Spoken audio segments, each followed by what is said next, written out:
Well, let's begin here. So in the last week, we were talking about elasticity and viscosity. And I gave you kind of a description of the phenomena, but I didn't have really an explanation. It was just a description on a macroscopic level. What I want to do today is to provide a simple microscopic interpretation that makes a story about viscosity and how viscosity ought to depend on temperature. And then we'll talk about how the predictions of that theory compare with experiments.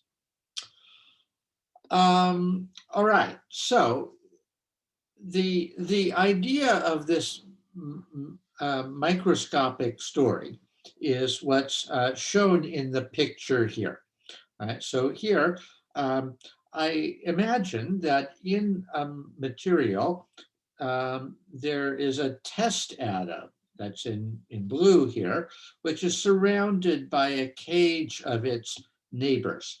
Right? And so here I drew it in 2 dimensions, but it could also be in 3 dimensions, a 3-dimensional cage of the neighboring atoms. So the test atom in blue, it keeps vibrating around. Right? It moves around, then it bumps into neighbors, and it moves back. So it's vibrating around inside of this cage. Now, the question is, what happens if we apply a shear stress? So that is that we tend to push the top of the sample in one direction and the bottom in another direction. So that makes an overall distortion of the sample, and that distortion goes everywhere in the sample, including to this cage of the test atom and its neighbors. So now the whole cage might be distorted, something like this.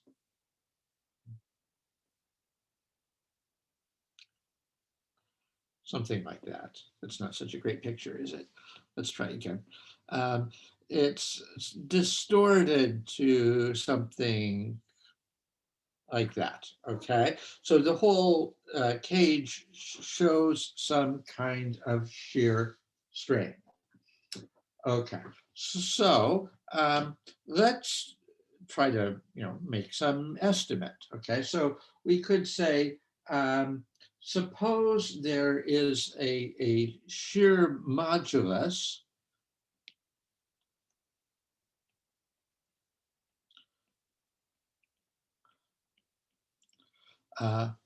G, and let's say it's a shear modulus G0 on instantaneous timescales that describes what happens really quickly when we apply the shear stress.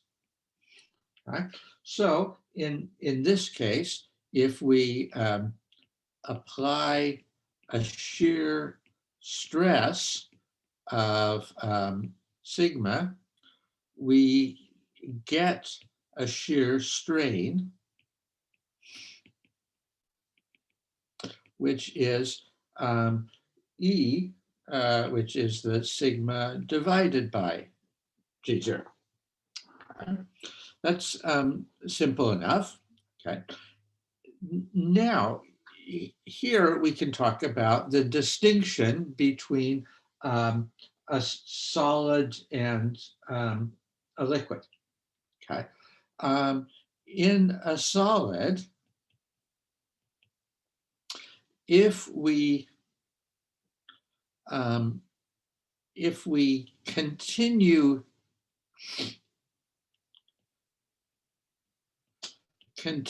applying the same shear stress,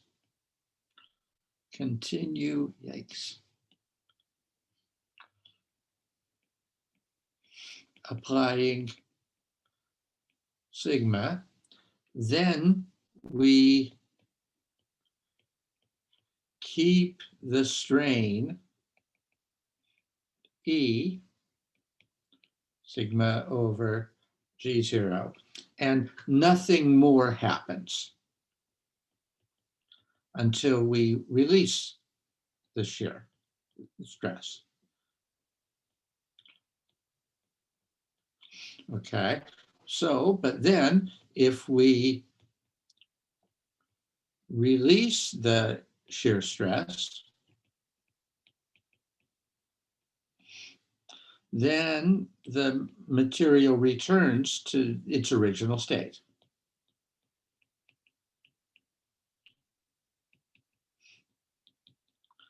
And it can return because the blue atom was originally surrounded by these neighbors, and it's still surrounded by these neighbors. So it remembers its original configuration surrounded by those neighbors and tends to go back to it. Now, by comparison, what about in a liquid? In a liquid, each atom has some opportunity to escape from the cage.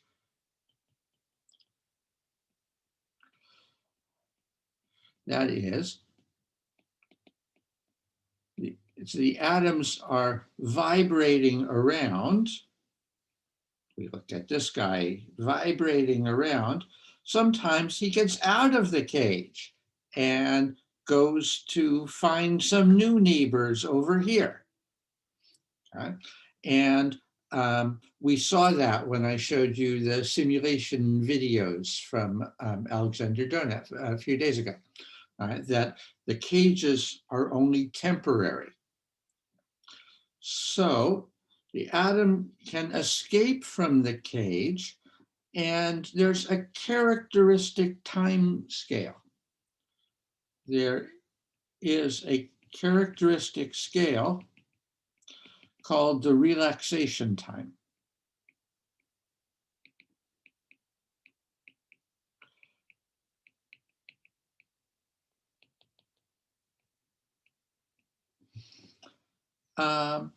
And the point of that, I mean, the implication of that is that if you, what happens if you apply the shear stress? If you apply the shear stress and wait for a time tau,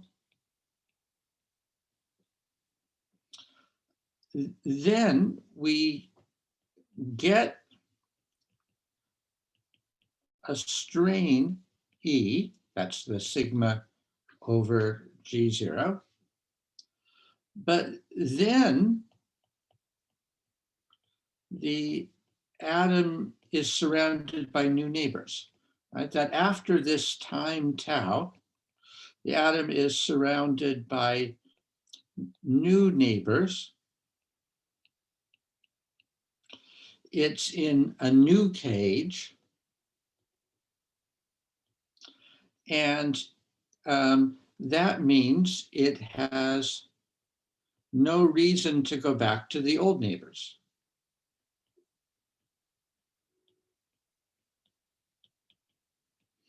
It's found a new place where it is happy. Okay.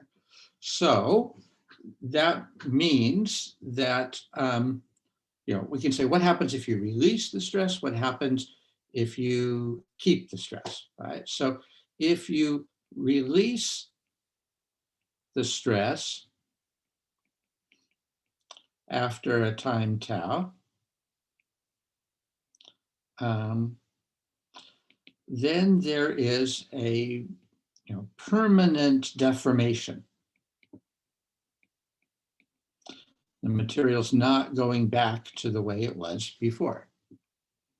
Right? What happens if you keep applying the stress?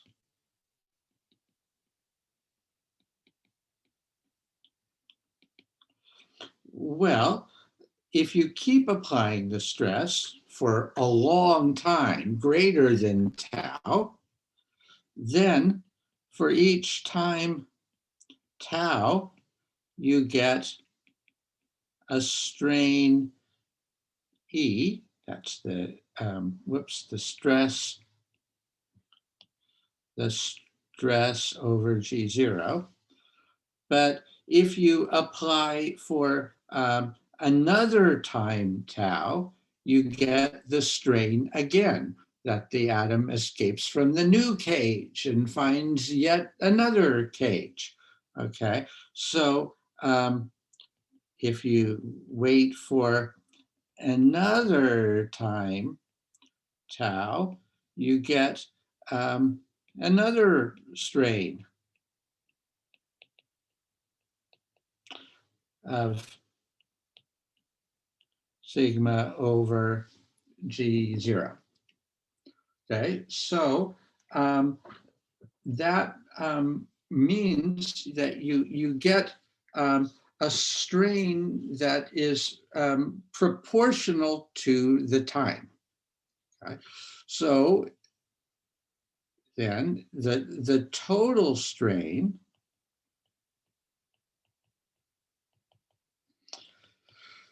would be the strain for each time tau times, how many of these time intervals have we had?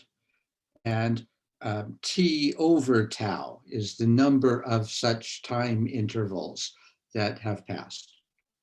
Right? So this gives a strain that grows proportional to time.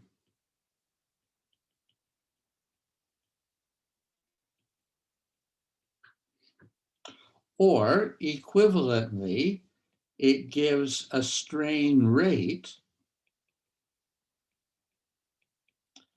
that's the E dot, which is the derivative of E with respect to time. So that is sigma over G0 tau. Okay, so this is some rough hand-waving argument for how in the liquid, when the atoms have an opportunity to escape from the cages that are confining them, that you get a strain proportional to time, or a strain rate that's independent of time. But now we know that the strain rate for a liquid ought to be this shear stress divided by the viscosity. Right? So this is then going to give us a prediction for the viscosity here, that it is this combination of parameters. Okay, so a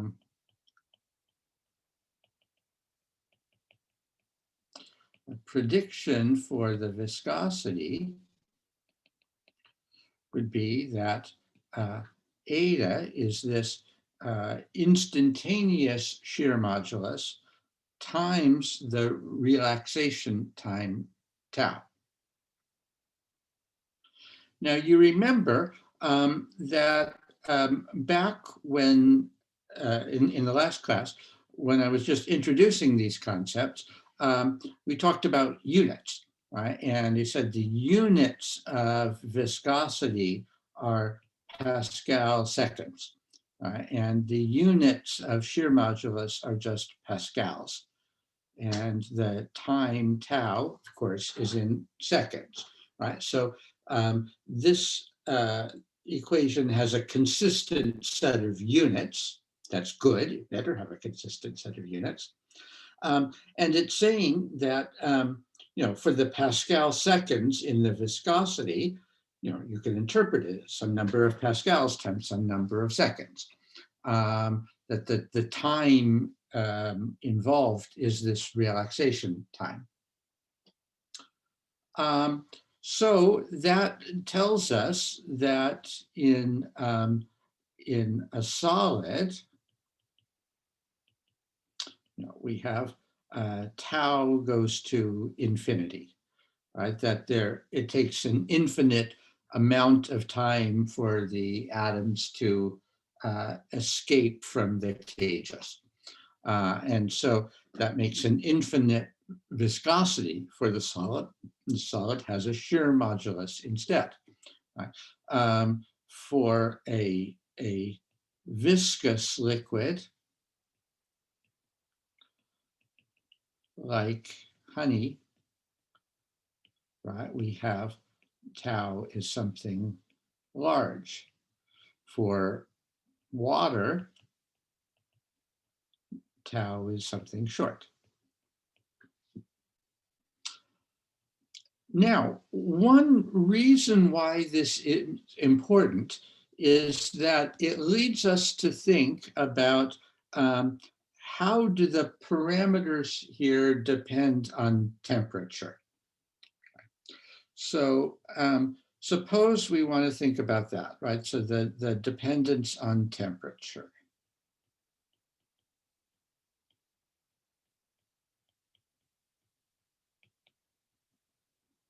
Well, if we believe this equation for the viscosity in terms of G0 and tau, right, we can ask, how does tau depend on temperature? Right? Well, there is a simple kind of argument for that, okay? So we can say that tau is an escape time.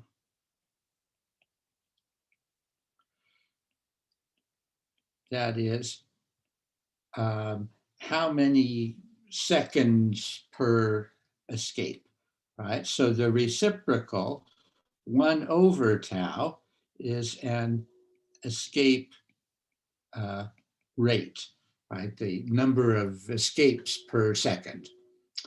So we can think about this, as if it's a prisoners trying to escape out of jail, right? And so if the prisoners keep trying to get out of the jail, okay, then the escape rate in terms of, prisoners per day, that is the product of, how many times per day are prisoners trying to escape times what's the probability of success.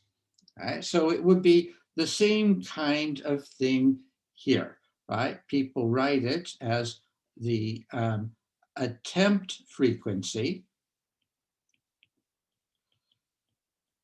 which has to do with if molecules or atoms are moving around inside the cage of neighbors, what's the frequency of that motion? How frequently are they bumping up against the neighbors? And it's that times the probability of success. Now, if we want to estimate the probability of success, right, we could make a plot of the energy as a function of position for an atom trying to get out of its cage. Right. It might be that there's a nice low energy wherever the atom starts in the middle of a cage.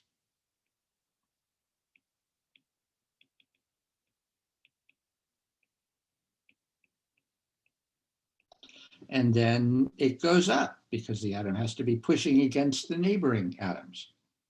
And it goes up until there's a peak where it's right up against the neighbors.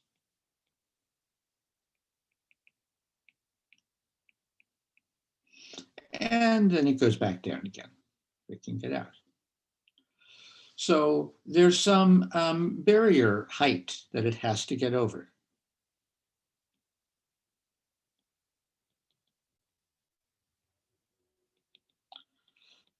So let's call that E barrier.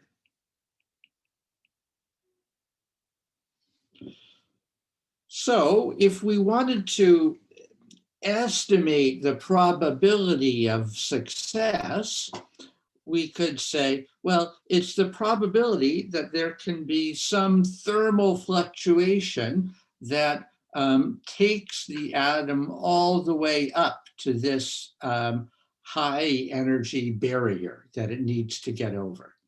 Right? So based on the Boltzmann distribution, we could estimate that the probability of success is something proportional to an exponential of the barrier height divided by kT. So this is something which is actually quite sensitive to temperature, right? All these exponential functions are very sensitive to whatever is in the argument of the exponential.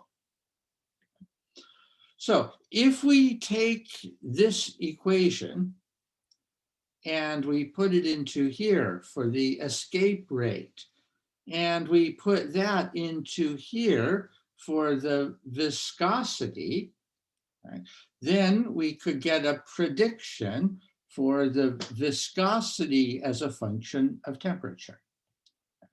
We could predict that the viscosity is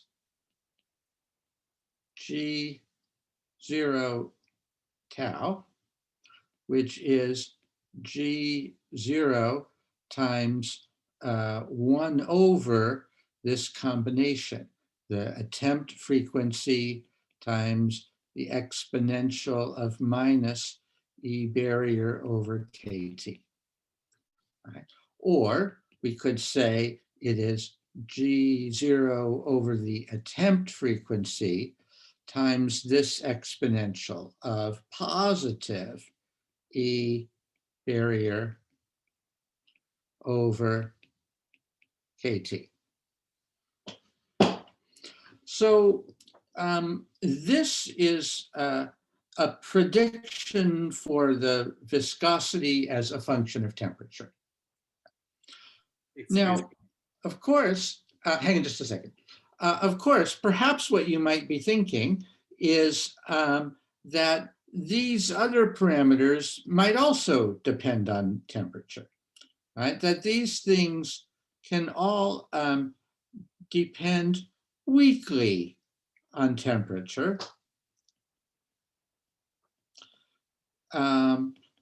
Perhaps, you know, as some ordinary polynomials of temperature. But this quantity, the exponential factor, is very sensitive to temperature. And so we would expect it to be the dominant dependence. Okay. So Cheng, is that what you were asking about, or do you have a different question? Yeah, you answered my question. Okay, great, great. Yeah, all these things could have some temperature dependence, like the attempt frequency is probably linearly proportional to temperature. So that's some temperature dependence, but the exponential factor, that's really sensitive to temperature. So we could ask then, with this prediction, you know, how does it depend on temperature? Okay, so let's make a plot of that. Okay, so here is a plot for the predicted viscosity as a function of temperature. Okay, and so let's see, we can see when the temperature is low, we have the exponential of a positive, really big number. Right? So that is high at low temperature.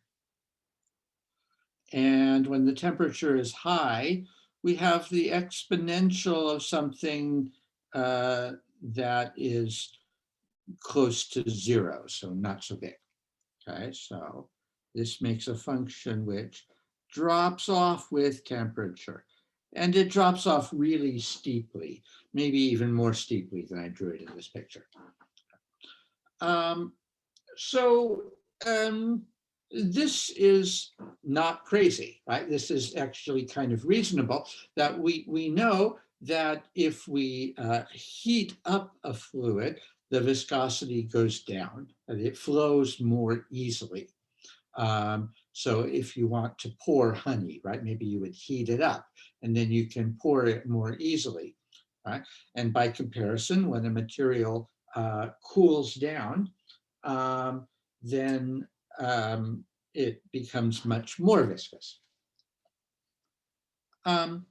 Incidentally, when people go to analyze data, right, if they have a prediction like this, what they commonly would do would be to make a calculation for what's the log of the viscosity. Right? So if you take the log of both sides of this, so that's the log of the viscosity, the prediction is that that's the log of G0 over nu plus the log of this exponential, which is just E barrier over KT. Okay. And then whatever data they have, they plot it by plotting the log of viscosity on the vertical axis and 1 over T on the horizontal axis. Okay? Because you can see the prediction is that this function should be a straight line. Okay? It should be a straight line with a slope that is E barrier over Boltzmann's constant and an intercept, which is this parameter. So we would expect then to see a straight line like that on these axes. Okay? And then you could read off the slope is E barrier over Boltzmann's constant.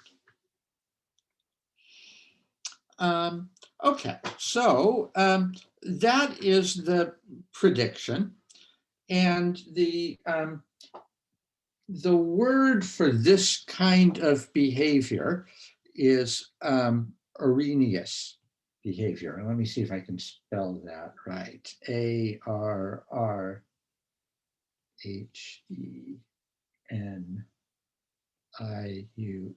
Okay, this is Arrhenius behavior, and this sort of plot is called an Arrhenius plot. And this kind of thing happens whenever a kinetic process involves getting over a barrier, right? And then the temperature dependence involves this kind of exponential factor that has to do with the probability of getting over the barrier. So this happens a lot in chemical kinetics, for example. Okay, so now and also I'll emphasize, of course, on this Arrhenius plot, the red plot, right? This is high temperature over here and low temperature over there. Okay, so this is a very nice prediction. It looks kind of reasonable. So, how does it compare with experiments? experiments? We might ask. Okay, so let's now try to compare with experiments.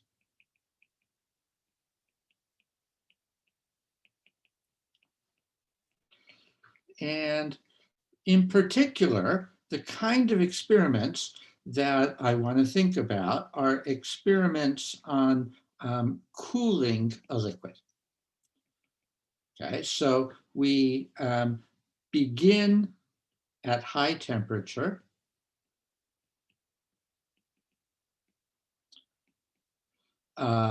Which means we begin at a low viscosity. And then we reduce the temperature.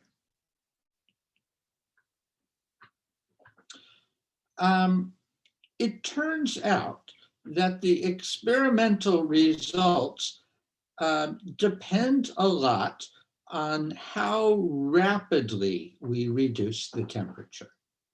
Okay? So we have to distinguish between slow cooling and fast cooling. So for case one, let's think about slow cooling.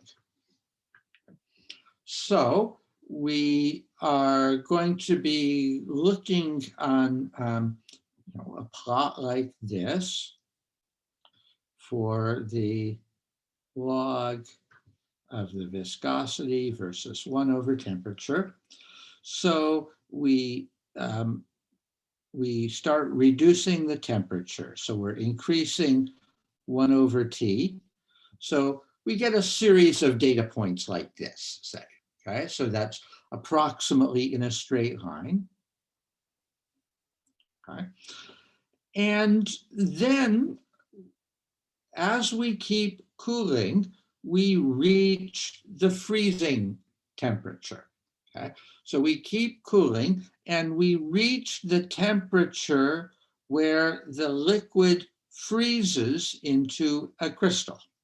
All right, so let's call that T freeze. Or better yet, let's call that T crystallization. So at whatever pressure we are, this is the temperature at which the liquid crystallizes. So we can ask, what happens when we reach that temperature? The important point is that we are cooling slowly. So because we are going nice and slowly, when we reach this crystallization temperature, we get to the point where the equilibrium phase is now a crystal. So that means that little bits of crystal will nucleate all around the liquid. So if we have our container full of liquid here, we will get a little bit of crystal that forms over here. Maybe another little bit of crystal will form over here. Okay. These are nuclei. Diverge at T crystallization, right? I'm sorry? So log psi should go diverse at the temperature of crystallization, right? Well, if there were a second order transition, it would diverge, right? But here, let's say it's a first order transition, okay? So that, or excuse me, you're speaking about the length or this viscosity, Ada? Viscosity. The viscosity, this little log of Ada. That's the right, Ada. Okay. Yeah. Well, but I'm thinking more step by step, right? Step by step, what happens? Okay. So step by step, what happens, right? We have this liquid, we have cooled it down. So for example, we have water, we have cooled it down to 0 Celsius, okay? So what happens in the liquid water when we reach 0 Celsius? Well, we get nuclei like this that form. Okay? So here's a little nucleus of ice. Here's another nucleus of ice. Then we can ask, what happens to this nucleus? Well, it depends how big the nucleus is compared with the critical radius that we talked about maybe a week or two ago. Right? If the size of the nucleus is less than the critical radius, it shrinks. If the size of the nucleus is greater than the critical radius, it grows.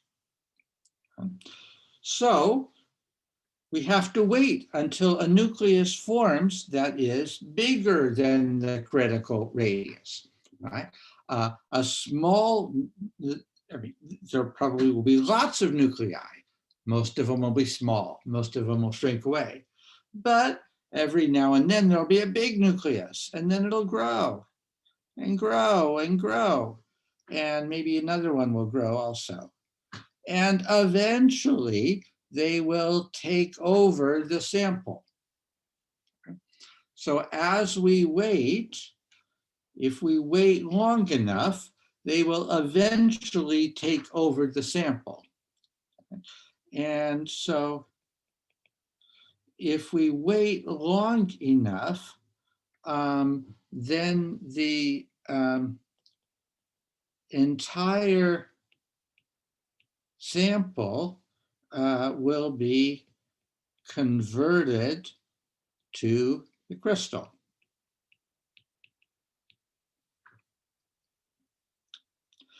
Then, once the entire sample is the crystal, the viscosity will be infinity. That's what Shane was saying a minute ago.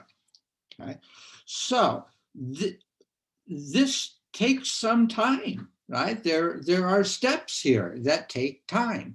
We have to wait for the nucleus to form. It has to be a nucleus that's bigger than the critical radius. And then after it forms, we have to wait for it to grow, to take up the whole sample. Okay? But remember, we're cooling really slowly. Okay? So during all this time, the temperature hardly decreases at all, right? And so if we have a sample of, of water, we're cooling it from, plus 1 degree Celsius, and then it's going down to plus 0.5, then 0 Celsius, then minus 0.5, right? All of this time-dependent crystallization process, it all happens while the temperature is going from 0 Celsius to negative 0.1 Celsius, right? It happens in a very tiny temperature interval. So I can now mark it on the plot, okay? During this small temperature interval, the viscosity is going to go from whatever it was here to infinity, right? So my viscosity plot looks like it goes up to infinity up there. So we have something that's then going to follow the Arrhenius, and then it crystallizes. The viscosity goes to infinity. We don't need to think about viscosity anymore. So that is a very nice story for the case of slow cooling. Now, what about if there's fast cooling? So let's say case 2 is fast cooling. So once again, we could look at our plot of log eta versus 1 over temperature. If we cool rapidly through the liquid phase, we get a series of points like this that are approximately on a straight line. And we get to the crystallization temperature, T crystallization, 1 over T crystallization. Okay, so we get to the crystallization temperature. And now we can say what happens. Well, at that point, the system starts forming nuclei of the crystal, like in the previous case. But the difference is I'm not giving it enough time for the nuclei to form and a big nucleus to form and then for the nucleus to grow, right? I keep on cooling even while all that process is happening. So that means that even after I get to the crystallization temperature, I still have liquid in my sample, and I'm still measuring a liquid viscosity, even at temperatures where the liquid is not the equilibrium phase. So if I draw the crystallization temperature here, here's the crystallization temperature, but I keep on going. I keep measuring viscosity even while this crystallization process is happening. So there's still something to measure. I still have more data points over there. In this region of temperature, we would say the liquid is the stable phase.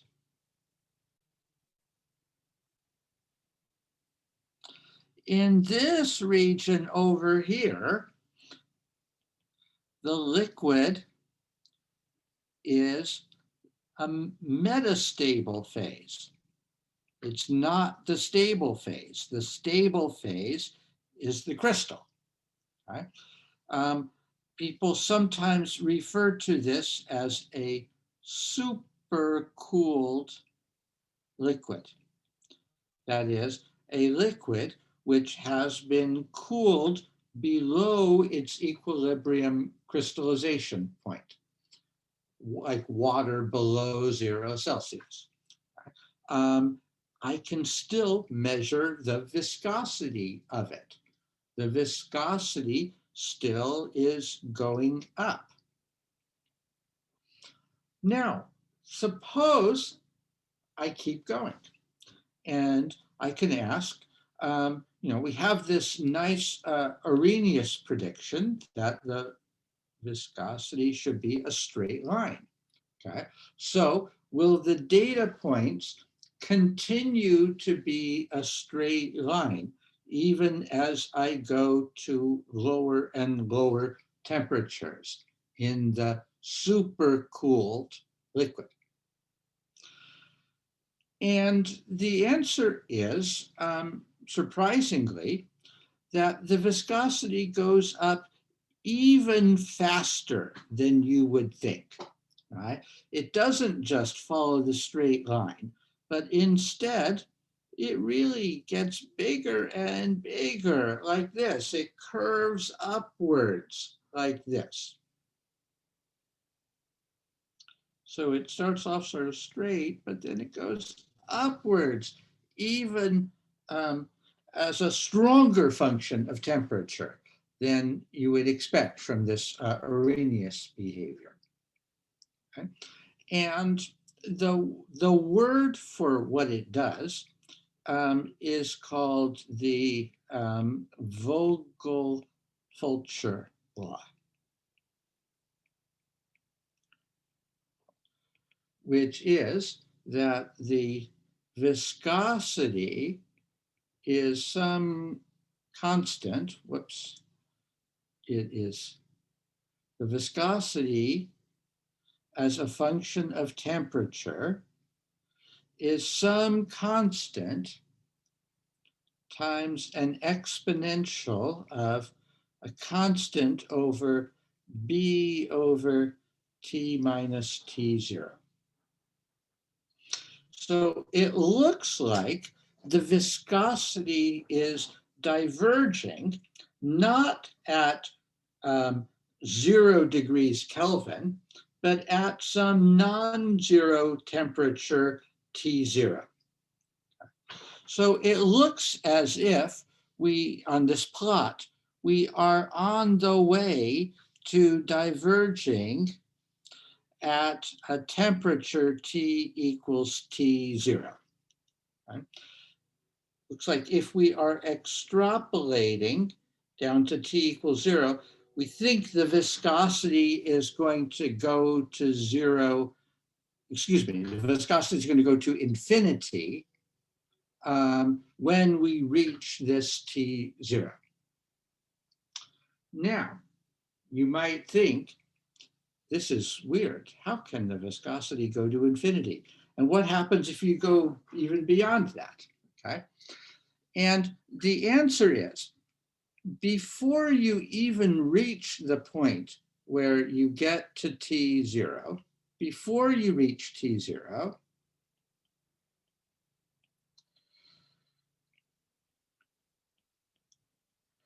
before you reach T0, you get to the point where you cannot measure viscosity anymore.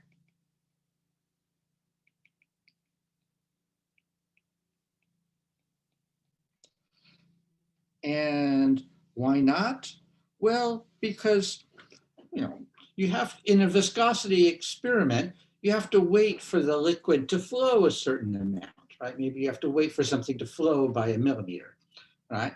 And perhaps, when you're at a point like this one, it takes a second for the liquid to flow by a millimeter. And here it takes a minute. And here it takes an hour for the liquid to flow by a millimeter. Here it takes a day. Here it takes a year for the liquid to flow by a millimeter, okay? Here it takes 10 years for it to flow by a millimeter, right?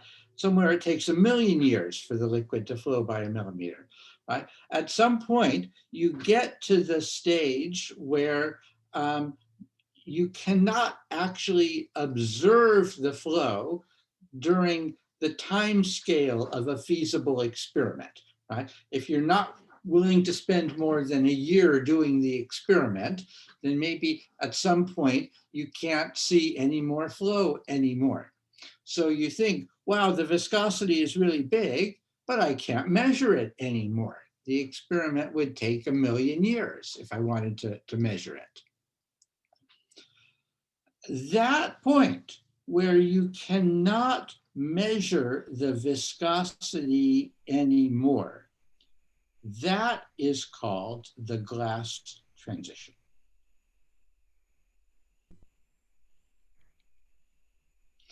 And the temperature where that occurs is called Tg, for glass transition temperature.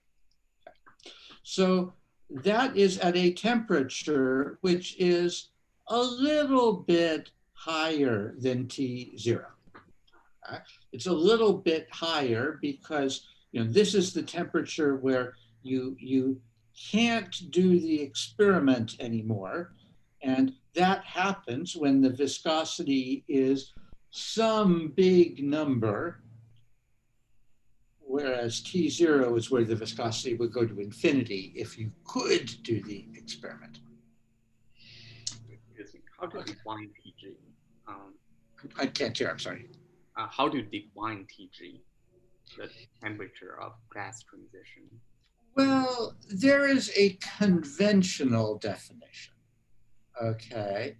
The conventional definition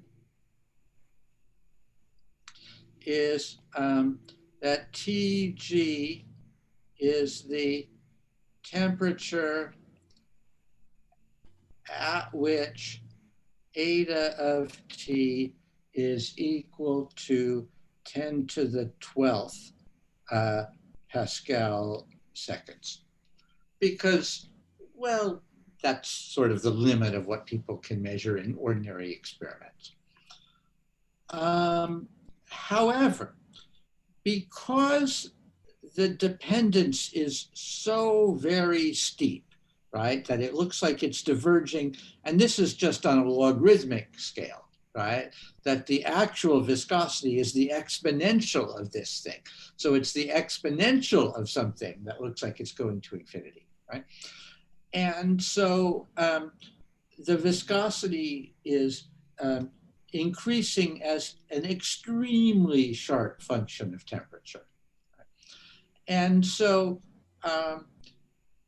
the 10 to the 12th doesn't matter very much, right? So if I change the definition to 10 to the 13th or 10 to the 14th instead, that would only make a very slight change in the glass transition temperature.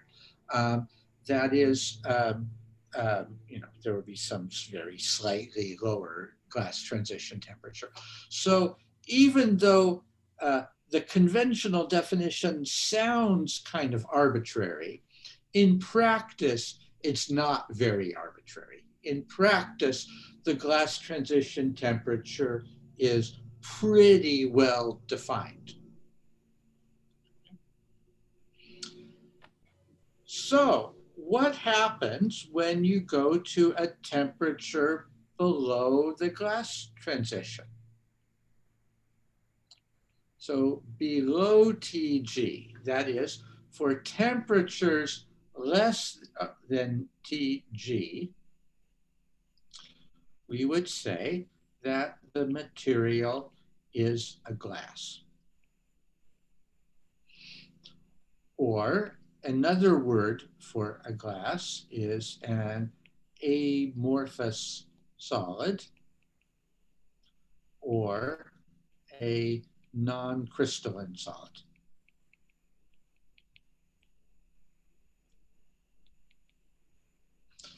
So this material is not a crystal, right? It hasn't had time to crystallize, right? So we have cooled very rapidly through the crystallization point. And so we have gotten to a structure where the atoms are not moving very much. They are approximately stuck in place, but you haven't had time for the crystal nucleation and growth. But the viscosity is infinity. So as far as we can tell, the material has a shear modulus. It has a shear modulus, which is not equal to 0. And so if you apply a shear stress,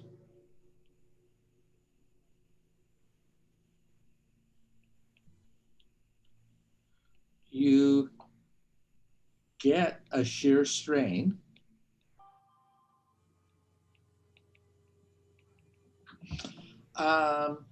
And then the material stops, right? So you get a shear strain, E, which is the sigma over G. And then the material stops flowing on experimental timescales.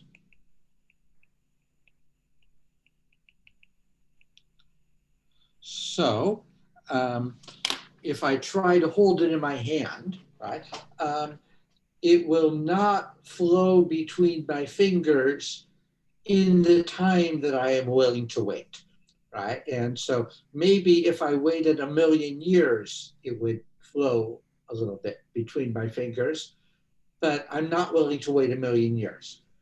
And so during the time in which I am willing to wait, the material is stuck. So it might as well be a crystal from the point of view of these mechanical properties. But it does not have the other properties of crystals that we talked about before. It does not have the set of special directions and positions, right? The symmetry breaking associated with a crystal. So you remember how I broke down solids into crystals and then non-crystalline solids, that is, glasses. Right? And so this is the category of solids which do not have the symmetry breaking features of crystals, but they do have the same mechanical properties of crystals. That is, if you hold them, they don't flow, right? That they have some shear deformation that is finite, but they do not flow. Now, we talked before about how crystals are an equilibrium phase on the phase diagram, right? That is, there is some region of a phase diagram in terms of pressure and temperature where you see crystals. Glasses are not an equilibrium phase. That is, if we were to do the experiment really slowly so that we stay in equilibrium, we would get a crystal. Right? The crystal is the equilibrium phase in that part of the phase diagram. So glasses are not on the phase diagram.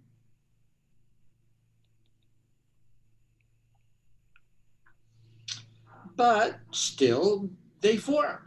Right? And so this is part of what people see in everyday life. Right? There are really glasses out there.